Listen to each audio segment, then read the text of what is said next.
ನಮಸ್ಕಾರ ವೀಕ್ಷಕರೇ, Karnataka power TV ನ್ಯೂಸ್ಗೆ ತಮ್ಮೆಲ್ಲರಿಗೂ ಸ್ವಾಗತ. ವಾರ್ತೆಗಳ ವಿವರ. ಚಾಮರಾಜನಗರ ಜಿಲ್ಲೆಯ ಹನೂರು ಪಟ್ಟಣದಲ್ಲಿ ರಾಷ್ಟ್ರೀಯ ಗ್ರಾಮೀಣ ಜೀವನೋಪಾಯ ಸಂವರ್ಧನಾ ಸಂಸ್ಥೆಯ ಸಂಜೀವಿನಿ ಸ್ವಸಹಾಯ ಗುಂಪಿನ ಮಹಿಳೆಯರು ತಯಾರಿಸಿದ ಉತ್ಪನ್ನಗಳಿಗೆ ಹನೂರು ಪಟ್ಟಣದ ಬಸ್ ನಿಲ್ದಾಣದಲ್ಲಿ ಮಾಸಿಕ ಸಂತೆಯ ಮೂಲಕ ಬಹುಮಾರುಕಟ್ಟೆ ಸೌಲಭ್ಯ ಕಲ್ಪಿಸಲಾಯಿತು.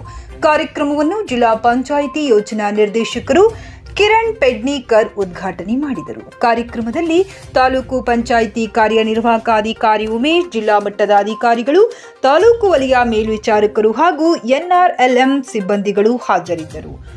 ವರದಿ ಮಣಿಕಂಠ ನಾಯ್ಕ್, ಚಾಮರಾಜನಗರ.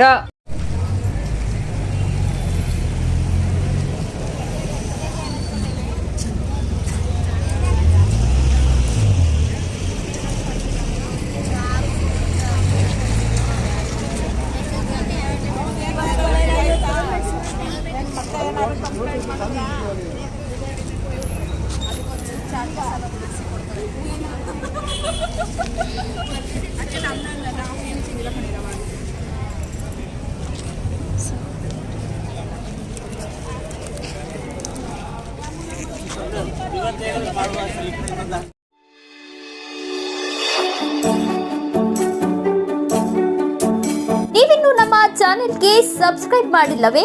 ಹಾಗಿದ್ರೆ ತಡಬೇಕೆ? ಹಿಂದೆ ಸಬ್ಸ್ಕ್ರೈಬ್ ಮಾಡಿ, ಬೆಲ್ ಐಕಾನ್ ಪ್ರೆಸ್ ಮಾಡಿ, ಶೇರ್ ಮಾಡಿ, ಕಮೆಂಟ್ ಮಾಡಿ.